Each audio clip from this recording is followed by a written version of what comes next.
मेरी जिंदगी का सबसे भयानक दिन था। अस्पताल के तेज जलते हुए सफेद बल्ब, आसपास चलती हुई मशीनों की बीप बीप करती आवाज और निकलते हुए लोग, मेरी आंखों में जमा होते आंसू, सब कुछ जैसे धुंधला हो रहा था। मैं अपने पापा के पास बेड के करीब बैठी उनकी सांसों को धीमा होते देख रही थी। डॉक्टर ने कहा था कि अगर तुरंत ऑपरेशन नहीं हुआ तो वो कुछ ही घंटे के मेहमान हैं, लेकिन मेरे पास पैसे नहीं थे। मैंने हर मुमकिन दरवाजा खटखटाया, हर खास इंसान से मदद मांगी, लेकिन कहीं से कोई उम्मीद नहीं मिली। हार कर मैं अस्पताल के कॉर्नर में सिर झुकाए रो रही थी जब किसी ने मेरा नाम लिया, माला। मैंने सिर उठाया तो सामने डॉक्टर आदित्य खड़े थे। अस्पताल के नामी सर्जन, बहुत ही खुशदिल इंसान, मगर उस पल उनकी आंखों में कुछ ऐसा था जो मुझे बेचैन कर गया। तुम्हारे पापा की हालत नाजुक है, मैं उनका ऑपरेशन कर सकता हूँ। मेरी आंखों में उम्मीद की रोशनी लौट आई। मैं तुरंत खड़ी हो गई। सच कह रहे हैं, प्लीज उनकी जान बचा लीजिए। आदित्य के होठों पर हल्की मुस्कान आई, मगर उस मुस्कान में एक अजीब सा रंग था। हाँ, लेकिन एक शर्त है। मेरा दिल जोर से धड़का। शर्त? उसने ठंडे लहजे में कहा, अगर ऑपरेशन के पैसे नहीं हैं तो एक रात मेरे साथ गुजार लो, मैं मुफ्त में ऑपरेशन कर दूंगा। मेरे पैरों तले से जमीन खिसक गई। मैं अविश्वास से उसे देख रही थी। मेरी आंखों में आंसू थे और दिल में डर। आप मजाक कर रहे हैं ना? आदित्य एकदम पास आते हुए बोला, मैंने आज तक किसी मरीज का मुफ्त में इलाज नहीं किया है माला। तुम्हारे पापा के पास ज्यादा वक्त नहीं है। अगर इलाज चाहती हो तो दरवाजा लॉक करके वापस आ जाओ। मुझे लगा जैसे मेरी सांसें रुक जाएंगी। ये पल मेरी जिंदगी का सबसे बड़ा इम्तिहान था। मैं क्या करती? अपने पापा को तड़प तड़प कर मरते देखती या अपनी इज्जत की कुर्बानी देकर उनकी जान बचा लेती? मेरे हाथ पसीने से भीग चुके थे, सांसें तेज थीं। मैंने एक आखिरी बार अपने पापा के बेड की तरफ देखा। उनके चेहरे पर मौत की झलक दिख रही थी। मेरी कपकपाती उंगलियों ने दरवाजा लॉक कर दिया। आदित्य के होठों पर अजीब सी मुस्कुराहट थी, जैसे मेरी बेबसी से मजे ले रहा हो। वो मेरी तरफ कदम बढ़ाने लगा। मेरी आंखों से आंसू बह रहे थे, दिल में घबराहट थी। मैंने सिसकते हुए भगवान को पुकारा, हे भगवान मेरी रक्षा करना। तभी अचानक दरवाजा जोर से खुला और अस्पताल के बाकी कर्मचारी अंदर दाखिल हो गए। आदित्य चौंक कर पीछे हट गया। मैं सदमे में खड़ी थी। मुझे समझ में नहीं आ रहा था कि ये सब कैसे हुआ। अपना दाग मिटाने के लिए आदित्य ने तुरंत ऐलान किया, मैं माला से शादी कर रहा हूँ। मुझे लगा जैसे मैं किसी अंधे ख्वाब में गिर गई हूँ। सब कुछ एक सपने की तरह हो रहा था। मैं एक लाल जोड़े में बैठी थी, मगर ये जोड़ा मेरे लिए किसी सफेद कफन जैसा था। मेरी आत्मा मर चुकी थी, दिल में सिर्फ नफरत थी। पंडित जी मंत्र पढ़ रहे थे और मैं खाली नजरों से सब देख रही थी। जैसे जैसे एक एक रस्म आगे बढ़ रही थी, वो मुझे मुस्कुराते हुए देख रहा था। मेरा जी चाह रहा था कि चीख कर कहूँ, मैं ये शादी नहीं करना चाहती, मगर मैं मजबूर थी। बड़ी मुश्किल से सिर झुकाकर मैं उसके साथ एक एक फेरा ले रही थी। शायद वो 7 फेरे मेरी जिंदगी की सबसे बड़ी कैद बनने वाले थे। शादी के बाद वो मुझे एक पुरानी मगर शानदार कोठी में ले आया। ये गांव की एक बड़ी सी हवेली थी। हवेली नमा कोठी, बड़े बड़े दरवाजे, पुरानी लकड़ी की खिड़कियां और ऊंची दीवारें। मुझे ये जगह कैद खाने की तरह लग रही थी। ये अब तुम्हारा घर है माला, आदित्य ने कहा, मगर उसकी आवाज में जबरदस्ती की जीत थी जो मेरे दिल में नफरत का तूफान पैदा कर रही थी। मैंने चिढ़ते हुए जवाब दिया, ये मेरा घर नहीं, मेरी कैद है। वो मेरी बात पर चुप रहा, जैसे मेरी नफरत की कोई परवाह ही नहीं। माला बेटी कैसी हो? एक बूढ़ी औरत ने मेरे सिर पर हाथ रखा। मैंने उनकी तरफ देखा। वो एक नरम मिजाज औरत लग रही थी, शायद आदित्य की कोई करीबी रिश्तेदार थी। हवेली के दूसरे लोग भी मेरे स्वागत के लिए इकट्ठा हुए थे। सबके चेहरे पर खुशी दिख रही थी, मगर मेरे दिल में एक ही सवाल था, उस आदमी ने मेरे साथ ऐसा क्यों किया? मेरे आसपास लोग जमा हो गए, मेरी तारीफें की जा रही थी, लेकिन मेरा दिल बिल्कुल खाली था। मैंने एक नजर आदित्य की तरफ देखा। वो चुपचाप सब देख रहा था, जैसे मेरी परेशानी को समझ रहा हो, मगर कुछ कहने के लिए तैयार न हो। ये कमरा तुम्हारा है? उसने एक बड़े कमरे की तरफ इशारा किया। मैं बिना कुछ कहे अंदर चली गई। कमरा बहुत खूबसूरत था। बड़ी खिड़कियों से बाहर गार्डन का नजारा दिख रहा था, मगर मुझे उससे कोई मतलब नहीं था। मैंने दरवाजा बंद किया और खुद को बेड पर गिरा दिया। मेरी आंखें आंसुओं से भर गईं। मैं अपने पापा की कमजोर हालत को याद कर रही थी। अस्पताल की वो रात, आदित्य की वो शर्त और वो बेबसी जिसने मुझे मजबूर कर दिया था। क्यों किया तुमने ऐसा? मैंने बड़बड़ाया। क्या उसके दिल में मेरे लिए कोई एहसास नहीं था? क्या वो वाकई एक जालिम इंसान था या फिर इसके पीछे कोई और कहानी छिपी थी? रात बढ़ने लगी लेकिन मुझे नींद नहीं आ रही थी। मैंने हवेली में चलने की कोशिश की। हर कमरे के बाहर पुराने से दरवाजे थे, दीवारों पर पुरानी तलवारें और खानदानी खंजर लगे थे। जैसे ही मैं हवेली के पीछे के हिस्से में जाने लगी, किसी ने पीछे से मेरा हाथ थाम लिया। चौंक कर पीछे देखा तो आदित्य खड़ा था। माला, वहां मत जाना। उसका लहजा सख्त था। क्यों? वहां क्या है? मैंने गुस्से से पूछा। उसकी आंखों में पल भर के लिए उलझन नजर आई। फिर धीरे से बोला, जो चीज ना जानो बेहतर है उनके पीछे नहीं जाना चाहिए। कहकर वो वापस चला गया और मेरे अंदर एक तंज पैदा हो गया। आदित्य खामोशी से कमरे में दाखिल हुआ। मैं पलंग के कोने पर बैठी हुई थी। सोच रही थी कि अब क्या होगा। क्या वो मेरी कुर्बानी चाहेगा? क्या मुझे उसके करीब जाना पड़ेगा? मेरे दिल में नफरत और खौफ की मिलीजुली भावना थी, मगर मेरी इच्छा के विरुद्ध वो मेरे करीब बैठा और संजीदगी से बोला, माला, मुझे तुमसे एक वादा लेना है। मैं हरकत में आ गई। कैसा वादा? उसने मेरी आंखों में झांकते हुए कहा, तुम हवेली के पिछले हिस्से में कभी नहीं जाओगी। मेरे माथे पर बल पड़ गए। क्यों? वहां ऐसा क्या है? उसके चेहरे पर एक पल के लिए अजीब सी सख्ती आई, जैसे मैंने कोई ऐसा सवाल पूछ लिया हो जो उसे बिल्कुल भी बर्दाश्त नहीं था। तुम्हें ये जानने की जरूरत नहीं, बस इतना याद रखो, वहां जाना मना है। उसका लहजा ऐसा था जैसे कोई बहुत बड़ा हुक्म दे रहा हो। मुझे उसकी ये सख्ती बिल्कुल बर्दाश्त नहीं हो रही थी। आखिर ऐसा क्या था जो वो मुझसे छुपा रहा था? मैं चुपचाप सिर हिलाने लगी, मगर मेरे दिल में बेशुमार सवाल पैदा हो चुके थे। रात के दूसरे पहर नींद मेरी आंखों से कोसों दूर थी। मैं करवटें बदलती रही, मगर दिल में वही सवाल उठ रहा था। हवेली के पिछले हिस्से में ऐसा क्या है जो आदित्य छुपाना चाहता है? मैंने हवेली के नक्शे को अपने मन में एक एक करके याद करना शुरू किया। मैंने ध्यान दिया कि जब दिन में मेहमान आए थे तब भी कोई उस तरफ नहीं गया था। यहाँ तक कि हवेली के नौकर भी उस हिस्से की तरफ देखने से बच रहे थे। मेरी बेचैनी बढ़ने लगी। अचानक रात की खामोशी में किसी के कदमों की आवाज सुनाई दी। मैंने धड़कते दिल के साथ कदम बढ़ाया और तभी दरवाजे के पास आई कदमों की आवाज हवेली के पिछले हिस्से की तरफ जा रही थी। मैंने धीरे से दरवाजा खोला और बरामदे में कदम रखा। ठंडी हवा मेरे चेहरे से टकराई, मगर मैंने परवाह नहीं की। जैसे ही मैं हवेली के पिछले हिस्से की तरफ बढ़ी, एक पुराना जंग लगा दरवाजा मेरे सामने आ गया। दरवाजे के पीछे घना अंधेरा था, जैसे कि वहां कोई राज दफन हो। मैंने हाथ आगे बढ़ाया कि अचानक किसी ने मेरा कंधा पकड़ लिया। मैं घबराकर पीछे मुड़ी और जो चेहरा मेरे सामने था उसने मेरी जान निकाल दी। आदित्य मुझे गुस्से से घूर रहा था। मैंने अजीब सा ख्वाब देखा था। मेरे कदम जम गए। आखिर वो क्या था जिससे आदित्य मुझे छुपाने के लिए इतना गंभीर था? मैंने फैसला कर लिया था कि मैं दरवाजे के पीछे का राज जरूर जानकर रहूंगी। मुझे इंतजार था सिर्फ सही मौके का, और वो मौका एक रात मिल गया। आदित्य किसी जरूरी काम से शहर गया हुआ था और हवेली के ज्यादातर लोग सो चुके थे। मैंने धीरे से कमरे का दरवाजा खोला और दबे कदमों से हवेली के पिछले हिस्से की तरफ बढ़ने लगी। हवा में अजीब सी सर्दी थी, जैसे कोई अदृश्य ताकत मुझे रोकने की कोशिश कर रही हो। मेरा दिल जोर जोर से धड़क रहा था, मगर मैं पीछे हटने को तैयार नहीं थी। मैंने जंग लगे दरवाजे को धीरे से धकेला। चरमराहट के साथ वो खुल गया। अंदर गहरा अंधेरा था, जैसे वहां बरसों से कोई रोशनी नहीं पहुंची। मैंने हल्की सी रोशनी करने के लिए मोबाइल का फ्लैश ऑन किया और जो मंजर मेरे सामने आया उसने मेरे रोंगटे खड़े कर दिए। सामने पुरानी हवेली की कोठरी थी, जहां धूल और मिट्टी की मोटी परत जमी थी। कोठरी के बीचों बीच एक व्हील चेयर पड़ी थी और उस पर एक औरत बैठी हुई थी। मेरी सांसें रुकने लगी। मैंने बेयकीनी से उस औरत की तरफ कदम बढ़ाया। वो बहुत कमजोर चेहरा लग रही थी, मगर जैसे ही मैंने उनके चेहरे पर रोशनी डाली, मेरे कदम जम गए। ये कैसे मुमकिन हो सकता है? वो औरत बिल्कुल मेरे जैसी थी। मेरे हाथ पैर सुन्न होने लगे। मैं पीछे हटना चाहने लगी, मगर मेरे कदम जमीन से चिपक गए।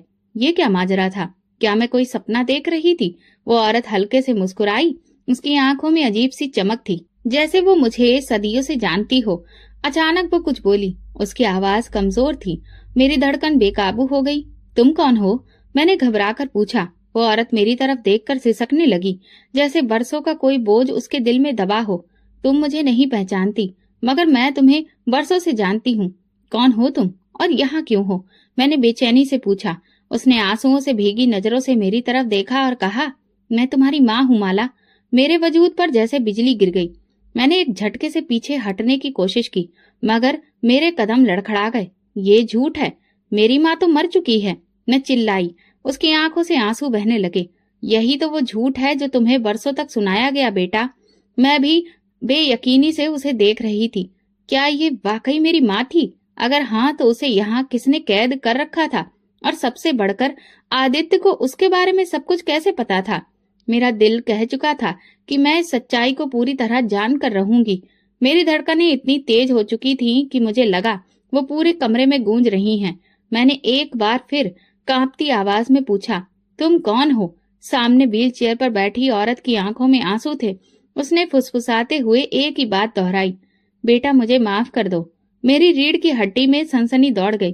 तुम मुझे बेटा क्यों कह रही हो? कौन हो तुम? मैंने तेजी से पूछा, जैसे मेरे सवालों के जवाब ही मेरी सांसों में अटक गए हों। औरत की आंखों में एक दर्द था, उसके होंठ सूखे थे। वो सिसकने लगी, माला मैं सच कह रही हूँ, मैं तुम्हारी माँ हूँ। मेरे पैरों तले जमीन खिसक गई। मैंने झटके से पीछे हटने की कोशिश की। ये झूठ है, मेरी माँ तो मर चुकी है। मैं चीखी। मेरा जहन सुन्न होने लगा। मैंने तुरंत दीवार का सहारा लिया। ये मुमकिन नहीं हो सकता। अगर तुम मेरी माँ हो तो तुम यहाँ इस हालत में क्यों हो? व्हीलचेयर पर बैठी औरत ने गहरी सांस ली और अपनी जख्मी उंगलियों को आपस में जोड़ते हुए कहा, ये एक दुख भरी कहानी है। एक ऐसी कहानी जिसमें तुम्हारा बाप ही सबसे बड़ा विलन था। मैं हैरत और खौफ से उसे देखने लगी। क्या मतलब? पापा? वो तो हमेशा तुम्हें याद करके रोते थे। वो तल्ख मुस्कुराहट के साथ बोली, ये भी एक झूठ था माला। मेरे अंदर बेचैनी बढ़ने लगी। तुम्हारा बाप एक जालिम और बेदर्द इंसान था। वो मुझे जीता था, जैसे कि कोई बड़ी जीत हो। मेरी आंखें फैल गईं। एक रात जब मैंने उसके गुनाह के खिलाफ आवाज उठाई तो उसने मुझे अपने दोस्तों के हवाले कर दिया। ये सुनकर मैं कांप उठी। मैंने मुश्किल से बोली, ये सच नहीं हो सकता। मेरी माँ की आंखों में गुस्सा और तकलीफ झलक रही थी। ये वही सच्चाई है जो तुमसे छुपाई गई। मैं किसी तरह बचकर निकल आई, मगर तुम्हें साथ नहीं ले जा सकी। मैं मरी नहीं थी माला, मगर तुम्हारे बाप ने मुझे तुम्हारी जिंदगी से हमेशा के लिए मिटा दिया। मेरे दिमाग में धमाका हुआ। आदित्य सब कुछ जानता था, मगर वो ये सब क्यों छुपा रहा था? और अगर मेरी माँ को वो जानता था तो उसने उन्हें इस तरह कैद में क्यों रखा था? मेरे सवाल बढ़ते जा रहे थे। मैंने ठान लिया था कि मैं सबका जवाब लेकर रहूंगी। ये मुमकिन नहीं। मुझे तो हमेशा बताया गया कि तुम मर चुकी हो। मेरी आंखों में दर्द उतर आया। उसने मेरे हाथों को थामने की कोशिश की, पर मैं पीछे हट गई। मुझे पता था कि तुम्हें मेरी सच्चाई कबूल करने में मुश्किल होगी। वो नम आंखों से बोली, मगर बेटा, मैंने तुम्हें कभी नहीं छोड़ा था। तुम्हारे बाप ने मुझे तुमसे छीन लिया था। मेरी सांसें अटकने लगी। लेकिन पापा, वो तो हमेशा तुम्हें याद करके रोते थे। तुम्हारी तस्वीर के आगे बैठे रहते थे। माँ की आंखों में तीखी चमक आई। वो सब झूठ था माला। तुम्हारे बाप ने मुझे अपने दोस्तों के आगे हार दिया था। वो मुझे एक चीज समझता था, एक जायदाद, जिसे वो जब चाहता बेच देता। नहीं, मैंने कांपते हुए इनकार में सिर हिलाने लगी। ये सच नहीं हो सकता। माँ की आंखों में आंसू थे, मगर उनके शब्द मेरे दिल में उतर रहे थे। मैं बड़ी मुश्किल से दरिंदों के चुंगल से बचकर निकली थी, मगर मैं तुम्हें साथ नहीं ले जा सकी, क्योंकि तुम्हारा बाप तुम्हें भी मेरे खिलाफ कर चुका था। मुझे ऐसा लगा जैसे किसी ने मुझे जोर का झटका दिया हो। वो बाप जिसे मैं हमेशा अपनी ताकत समझती थी, हकीकत में मेरी जिंदगी का सबसे बड़ा धोखा निकला। मेरी आंखों के आगे धुंध छा गई। मुझे अपना बचपन याद आने लगा। वो रातें जब मैं अपने पापा से पूछती थी, पापा, माँ कहाँ चली गई? और वो हमेशा आंसू बहाकर कहते थे, वो हमें छोड़कर चली गई बेटा। मुझे याद आया कि कैसे हमारे घर की हर कीमती चीज बेची जा रही थी और कैसे पापा दिन ब दिन बिगड़ते जा रहे थे। मगर मैंने कभी सोचा ही नहीं था कि वो हकीकत में कैसे इंसान थे जिन्होंने अपनी ही पत्नी को दांव पर लगा दिया। अगर तुम बिक गई थी तो फिर यहाँ पर कैसे? मैंने दोबारा पूछा। माँ की नजरें झुक गईं। ये सब आदित्य की वजह से। आदित्य? मैंने पूछा, भला उसका इस सब से क्या रिश्ता है? माँ ने लंबी सांस ली और बोली, बेटा, ये वो सच है जो तुम्हें आदित्य ने अभी तक नहीं बताया, मगर वक्त आ गया है कि तुम सब कुछ जान लो। मेरे वजूद में आग लग गई थी। मैंने फैसला कर लिया था, अब मैं ये सच सहन नहीं करूंगी। मुझे वो दिन नहीं भुलाए भूलता जब मैंने अलमारी में छुपकर पापा को माँ की तस्वीर के आगे रोते देखा था। मुझे लगा था कि वो माँ को बहुत याद करते हैं, लेकिन आज मैं जान चुकी थी कि वो आंसू शायद दुख के नहीं बल्कि किसी और बोझ के थे, जुर्म के बोझ के। माँ ने मेरी तरफ देखते हुए कहा, माला, तुम्हें ये सब जानकर तकलीफ हो रही होगी, मगर ये सच है, तुम्हारे पिता ने मुझे छोड़ा नहीं था, बल्कि मुझे सिर्फ एक चीज समझकर दूसरे आदमी को सौंप दिया था। मैंने कहा, नहीं, वो ऐसे नहीं हो सकते। वो हमेशा कहते थे कि वो मुझे सबसे ज्यादा मोहब्बत करते हैं। उन्होंने मुझे कभी कुछ होने नहीं दिया। माँ ने फिर से तीखी मुस्कान के साथ कहा, बेटा, कभी कभी लोग एक बच्चे के सामने अच्छा बनने के लिए सब कुछ करते हैं, मगर उनके असली चेहरे छुपे रहते हैं। तुम्हारे पिता ने जो किया वो माफ करने के काबिल नहीं। क्या तुम्हें कभी शक नहीं हुआ? माँ ने धीरे से पूछा। मैंने गहरी सांस ली। पापा ने कभी भी तुम्हारे बारे में ज्यादा बात ही नहीं की। वो हमेशा कहते थे कि वो तुम्हें याद नहीं करना चाहते। अगर मैं जिद करती तो वो गुस्सा हो जाते, क्योंकि वो डरते थे कि कहीं मुझे असली सच्चाई पता ना चल जाए। माँ ने गंभीरता से कहा। मेरे मन में एक और सवाल उठा, आदित्य का इस समय क्या किरदार था? आदित्य ने तुम्हें यहाँ पर क्यों रखा? मैंने आखिर पूछ ही लिया। माँ की आंखों में एक अजीब सी चमक आई। वो बोली, यही वो सवाल है जिसका जवाब तुम्हें खुद आदित्य से लेना होगा। मेरा गुस्सा बढ़ने लगा। आदित्य ने मेरे साथ जबरदस्ती की है, मेरे माँ बाप के बारे में सब सच छुपाया और मेरी माँ को कैद करके रखा। आखिर वो चाहता क्या है? अब मैं ये खेल खत्म करने को तैयार थी। मेरे वजूद में जैसे आग भड़क रही थी। माँ से मिली सच्चाई ने मेरे अंदर जज्बातों की जंग छेड़ दी थी, जिसे मैं रोक नहीं पा रही थी। मैं जिसे अपना रखवाला समझती थी, वही जालिम निकला, और जिसे मैं अपना सबसे बड़ा दुश्मन समझ रही थी, वो जाने किस राज में लिपटा हुआ था। मुझे बस एक ही इंसान से जवाब चाहिए था, आदित्य। मैं गुस्से से भरी हुई हवेली में आदित्य को तलाशने लगी। वो बरामदे में खड़ा था, जैसे कि उसे मेरे आने का पहले से अंदाजा हो। मैं तेजी से उसके पास गई और चीख कर बोली, तो मुझे सच बताओ, मेरी माँ को तुमने कैद क्यों कर रखा है? और मेरे पापा के बारे में जो कुछ मैंने सुना, वो क्या सच है? आदित्य चुपचाप खड़ा रहा। उसकी आंखें गहराई में डूबी हुई थीं। मैंने बेचैनी से कहा, बोलते क्यों नहीं हो? क्या तुमने वाकई मेरी माँ को कैद कर रखा है? क्या तुम जानते थे कि मेरे पापा ने उनके साथ क्या किया? मैंने उसके बाजू को झिंझोड़ा। वो कुछ कहने के लिए मुंह खोलने ही वाला था, मगर फिर रुक गया। माला, तुम अभी कुछ नहीं समझोगी, उसने धीरे से कहा। क्या मतलब कुछ नहीं समझूंगी? ये जो सच्चाई है, तुमने मुझसे सब कुछ छुपाया है। तुमने मेरे साथ जबरदस्ती की, मुझे अपनी जिंदगी में खींच कर ले आए, मगर कभी नहीं बताया कि मेरी माँ जिंदा है। तुमने मुझे झूठ के सहारे जीने नहीं दिया। आदित्य ने मेरी बात सुनी, मगर वो चुप था। उसकी आंखों में ऐसा डर था जिसे मैं समझ नहीं पा रही थी। तुमने मुझे इस्तेमाल किया आदित्य, मैंने गुस्से से कहा। पहले मेरे पापा ने मेरी माँ के साथ ऐसा किया, और अब तुमने मेरे साथ। तुम भी उन्हीं जैसे हो, एक जालिम, झूठे और मक्कार इंसान। आदित्य ने आंखें बंद कर ली, जैसे कि ये शब्द उसे चीर रहे हो, मगर फिर भी वो चुप था। अब कुछ तो बोलो, मैं चिल्लाई। ये खामोशी क्यों? मैं भी एक इंसान हूँ, सब कुछ जानने का हक रखती हूँ। मैंने उसे झूठा कहा, मक्कार कहा, मगर उसने कोई सफाई नहीं दी। क्या वो सच में मुजरिम था, या फिर कोई और सच्चाई थी जो वो मुझे नहीं बता रहा था? मैंने खुद से वादा किया कि मैं इस खामोशी के पीछे का राज जानकर रहूंगी, चाहे कुछ भी हो जाए। मैं हवेली के बड़े आंगन में खड़ी थी। मेरा दिल कह रहा था कि आदित्य के पास जरूर कोई जवाब होगा, मगर दिमाग यही कह रहा था कि उस इंसान ने मेरे साथ जबरदस्ती की, मुझे मेरी माँ से दूर रखा और मेरी जिंदगी को अपने काबू में कर लिया। ये सब जानकर भी मैं उस पर यकीन कैसे करूं? माला, मैं चौंक कर पलटी। वो हवेली के दरवाजे पर खड़ा था। उसकी आंखों में गहरी संजीदगी थी, जो मुझे एहसास दिला रही थी। क्या तुम अपनी सफाई में कुछ नहीं कहोगे? मैंने जहर भरे लहजे में कहा। उसने मेरी तरफ कदम बढ़ाया। देखो माला, कुछ चीजें वक्त से पहले नहीं बताई जा सकती। तुम्हारी माँ ने जो कुछ कहा वो सच है, मगर वो कहानी पूरी नहीं है। मेरे अंदर जैसे आग भड़क उठी। अच्छा, कहानी पूरी नहीं है तो फिर बताओ ना, तुमने मुझे अंधेरे में क्यों रखा? क्यों मेरी माँ को कैद किया? क्यों मुझे जबरदस्ती अपनी जिंदगी में घसीटा? तुम भी मेरे पापा जैसे हो आदित्य। आदित्य के चेहरे पर दुख झलकने लगा, लेकिन उसने खुद को संभाला। जब वक्त आएगा तब बता दूंगा। मैं फिर चीखी, ये वक्त नहीं है। क्या ये वक्त तब आएगा जब सब कुछ तुम्हारे काबू में होगा? जैसे मेरे पापा ने मेरी माँ को बेच दिया था, वैसे ही तुमने मेरी मजबूरी का फायदा उठाया है। आदित्य ने गहरी सांस ली, मगर फिर भी कुछ ना कहा। तुम्हारे पास कोई जवाब नहीं है आदित्य, क्योंकि तुम भी वैसे ही हो जैसे मेरे पापा, जालिम खुदगर्ज। आदित्य की मुट्ठियां भींच गईं, मगर वो अभी भी चुप था। ये खामोशी मुझे बहुत परेशान कर रही थी। अगर वो वाकई जालिम था तो वो कोई जवाब क्यों नहीं दे रहा था? मेरे अंदर जैसे कुछ टूट रहा था। क्या उसकी इस खामोशी में कोई राज छुपा था? मैंने खुद से वादा किया कि मैं आदित्य का राज जानकर रहूंगी, चाहे उसके लिए मुझे कितनी ही नफरत क्यों न झेलनी पड़े। हवेली की दीवारें मुझे कैद सी महसूस हो रही थी। हर गुजरते लम्हे के साथ मेरा मन उलझता जा रहा था।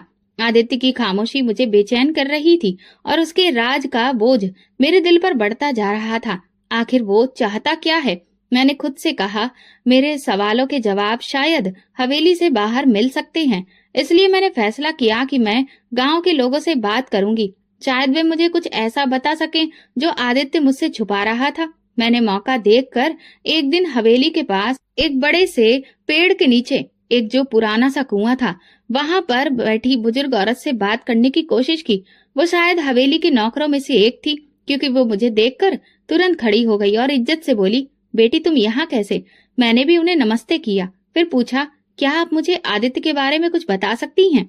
उस औरत के चेहरे पर नरमी आ गई। वो तुम्हारे लिए हमेशा दीवार बनकर खड़ा रहा। उसने तुम्हें बचाने के लिए वो सब कुछ किया जो कोई और नहीं कर सकता था। मेरी आंखों में हैरत थी। बचाने के लिए? भला कैसे बचाया? बूढ़ी औरत ने मेरी तरफ अफसोस भरी नजरों से देखा। बेटी, क्या तुम जानती हो कि तुम्हारा बाप एक जालिम इंसान था? वो तुम्हें भी बेच देता, जैसे उसने तुम्हारी माँ के साथ किया था। मेरी सांसें रुकने लगी। क्या मतलब? मैंने अविश्वास से पूछा। आदित्य को जब तुम्हारे पापा की असलियत का पता चला तो वो बरसों से तुम पर नजर रखे हुए था। वो चाहता था कि तुम्हारे पापा तुम्हें किसी गलत हाथों में ना दे दें, इसलिए वो तुम्हारी सुरक्षा करता रहा, मगर उसने तुम्हें कभी इस बारे में नहीं बताया। मेरी आंखों के सामने धुंधला छाने लगा। ये कैसे मुमकिन था? मैंने खुद को संभालते हुए सवाल किया, लेकिन अगर वो वाकई मेरी सुरक्षा कर रहा था तो उसने मुझसे जबरदस्ती शादी क्यों की? अगर वो मेरा रखवाला था तो मुझसे झूठ क्यों बोलता रहा? बूढ़ी औरत ने अफसोस से कहा, क्योंकि अगर वो तुम्हें सब कुछ बता देता तो शायद तुम उस पर भरोसा नहीं करती और तुम्हारे पापा तुम्हें किसी और के हवाले कर देते, जैसे वो पहले करने वाले थे। मेरी सोच उलझने लगी। क्या सच में आदित्य ने मुझे बचाने के लिए ये सब किया था, या ये भी किसी और चाल का हिस्सा था? मेरा दिल मानने को तैयार नहीं था। मैंने खुद को यकीन दिलाया, नहीं, वो भी धोखेबाज है। वो मुझे मजबूर नहीं करता। अगर वो वाकई मेरा भला चाहता होता। लेकिन एक सवाल मेरे दिल में गूंज रहा था, अगर वो सच में नेक होता तो अब तक अपनी सफाई क्यों नहीं दी? मेरी दुनिया उलट पुलट हो चुकी थी, मगर जो बातें अब मैं सुन रही थी वो मेरे लिए किसी और झटके से कम नहीं थी। लेकिन मैं कैसे मान लूं कि वो सच में मेरा भला चाहता है? जब मैं वापस हवेली पहुंची तो मेरा मन उलझा हुआ था। हर तरफ सवाल ही सवाल, लेकिन जवाब कोई नहीं। मैंने खुद को समझाने की कोशिश की, ये सब झूठ हो सकता है। शायद आदित्य ने सबको खरीद रखा हो ताकि वो मेरे सामने अच्छा इंसान बन सके। लेकिन फिर दिमाग में वो पल आया जब मैं आदित्य को खामोश खड़ा पाया था, जब मैंने उसे झूठा और मक्कार कहा था। उसने कोई सफाई नहीं दी थी। अगर वो सच में निर्दोष होता तो क्या अपनी बेगुनाही को साबित करने की कोशिश नहीं करता? क्या ये सच है? मैंने नौकरानी से पूछा, जो बरसों से हवेली में काम कर रही थी। मैडम, साहब कभी जालिम नहीं थे, उसने जवाब दिया। उन्होंने हमेशा आपके हक में फैसले किए हैं, मगर वो चुप रहे। वो नहीं चाहते थे कि आप ये सब मजबूरी में जाने। मगर क्यों? मैंने बेचैनी से पूछा। अगर वो वाकई मेरा भला चाहते थे तो उन्होंने मुझे मेरी माँ के बारे में क्यों नहीं बताया? उन्होंने मुझे सब कुछ पहले क्यों नहीं बताया? नौकरानी ने मेरी तरफ अफसोस से देखा, जैसे मेरे सवाल का जवाब देना उसके बस में ना हो। आप खुद साहब से पूछे तो बेहतर होगा मैडम। सच हमेशा दो तरफा रुख रखता है, कभी एक तरफ से मत देखिए। मैंने नजरें झुका ली। मेरे अंदर जंग चल रही थी। मैंने हमेशा आदित्य को जालिम समझा, मगर अब हर रास्ता मुझे किसी और तरफ लेकर जा रहा था। क्या आदित्य सच में अच्छा इंसान था? क्या वो मुझे मेरी बर्बादी से बचाने के लिए मेरी जिंदगी में आया था? मगर वो इतना अच्छा कैसे हो सकता है? मैंने फैसला किया, अब मैं ये राज खुद आदित्य से पूछूंगी। मुझे हर सवाल का जवाब चाहिए था। अब वो मुझसे और कुछ नहीं छुपा सकता।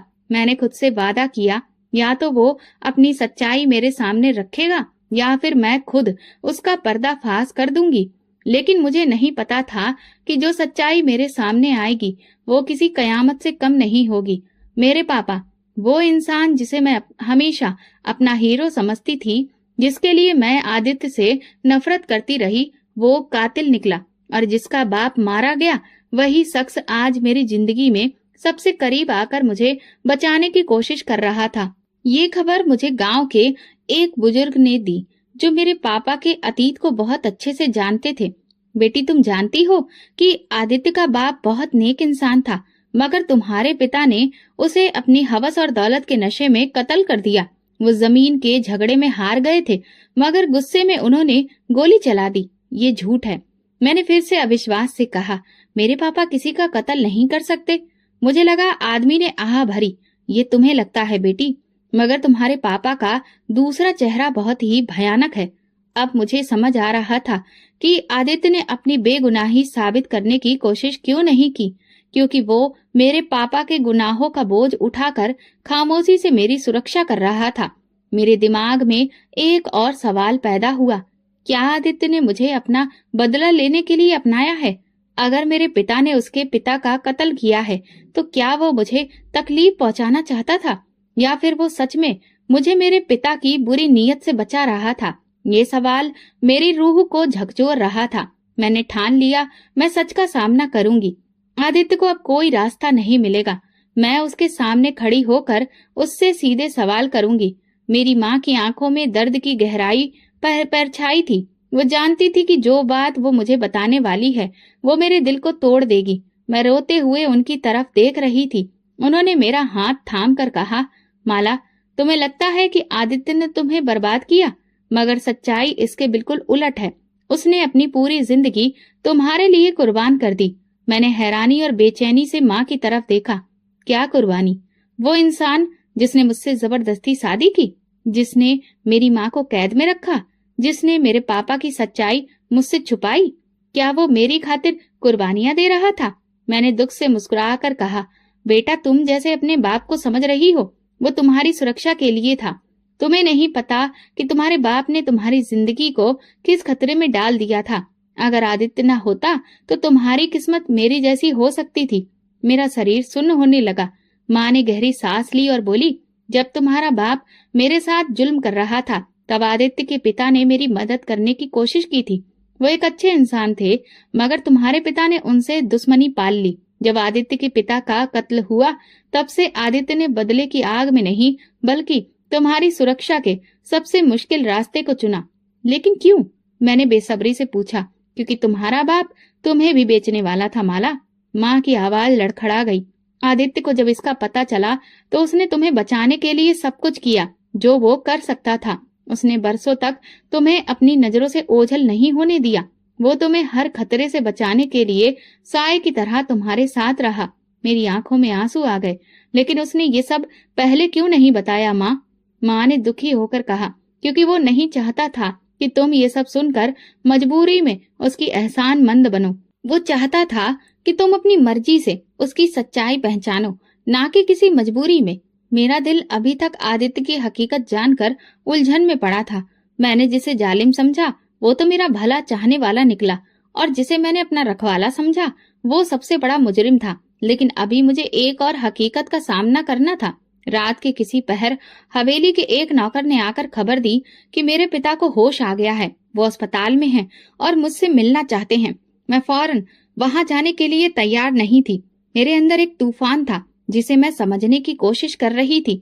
वो शख्स जिसने मेरी माँ को नरक में डाला, जो मुझे भी बर्बाद कर सकता था, अब माफी मांगना चाहता था। लेकिन मैं फैसला कर चुकी थी, मैं उन्हें एक बार जरूर देखूंगी। जब मैं अस्पताल पहुंची तो पापा बिस्तर पर लेटे थे। वो बहुत कमजोर लग रहे थे। जैसे जिंदगी ने उनसे सब कुछ छीन लिया हो। जैसे ही उन्होंने मुझे देखा, उनकी आंखों में आंसू आ गए। माला, उनकी आवाज लड़खड़ाई। बेटा, मुझे माफ कर दो। मैं चुप रही। मेरा दिल किसी भी हमदर्दी को अपनाने के लिए तैयार नहीं था। बेटा, मैंने बहुत गलत किया है। तुम्हारी माँ के साथ बहुत बुरा किया। मैंने तुम्हारी जिंदगी बर्बाद करने की कोशिश की। मैं एक लालची और कमजोर इंसान था। वो रोते जा रहे थे। क्या आप जानते हैं आपने क्या किया? मेरी आवाज बर्फ की सिल की तरह सख्त थी। आपने मेरी माँ को नरक में झोंक दिया। आपने एक मासूम औरत की जिंदगी तबाह कर दी, और जब वो आपसे बच निकली तब आपने मुझे भी बर्बाद करने की कोशिश की। माला, मैं अंधा हो गया था। वो गिड़गिड़ाने लगे। अब जब मेरी जिंदगी खत्म होने को आई है तो मुझे अपनी गलती का एहसास हो रहा है। बेटा प्लीज। मैंने उनकी तरफ देखा, मगर मेरे दिल में कोई नरमी नहीं थी। नहीं पापा, मेरी आवाज मजबूत थी। आपने अपनी जिंदगी में जो बीज बोया है वही अब काटना पड़ेगा। मैं आपको माफ नहीं कर सकती। ये कहकर मैं पलटी और वहां से चली गई, क्योंकि मैं जान चुकी थी कुछ गुनाह माफी के काबिल नहीं होते। हवेली में वापस आकर मैंने फैसला कर लिया कि अब आदित्य से खुलकर बात करनी होगी। वो खड़ा था वहां जहां वो खामोशी से किसी गहरी सोच में डूबा था। आदित्य, मैंने कहा। वो पलटा। उसकी आंखों में वही गहराई और संजीदगी थी जो मुझे हमेशा बेचैन करती थी। तुम्हें सच छुपाने का कोई हक नहीं था, मैंने गुस्से में कहा। अगर तुम वाकई मेरे रखवाले थे तो तुमने मुझे पहले क्यों नहीं बताया? तुमने मेरे साथ जबरदस्ती क्यों की? आदित्य ने गहरी सांस ली, जैसे वो ये बात कहने के लिए बरसों से तैयार हो। माला, मैं तुम्हें तुम्हारे पापा की तरह किसी और जालिम के हाथों में नहीं जाने देना चाहता था। उसकी आवाज धीमी थी मगर मजबूत थी। तुम्हें अंदाजा नहीं है कि तुम्हारे पापा ने तुम्हारे साथ क्या करने का फैसला कर लिया था। मेरी सांसें रुकने लगी। क्या मतलब? मेरी आवाज कांप गई। आदित्य ने मेरी तरफ देखा और कहा, तुम्हारे पापा तुम्हें एक जालिम दोस्त के हवाले करने वाले थे, जैसे उन्होंने तुम्हारी माँ के साथ किया। जब मुझे ये पता चला तो मैंने तुम्हें बचाने के लिए वो सब किया जो मैं कर सकता था। अगर मैं तुम्हें जबरदस्ती ना लाता तो वो तुम्हें कहीं और बेच देते। मेरे पैरों के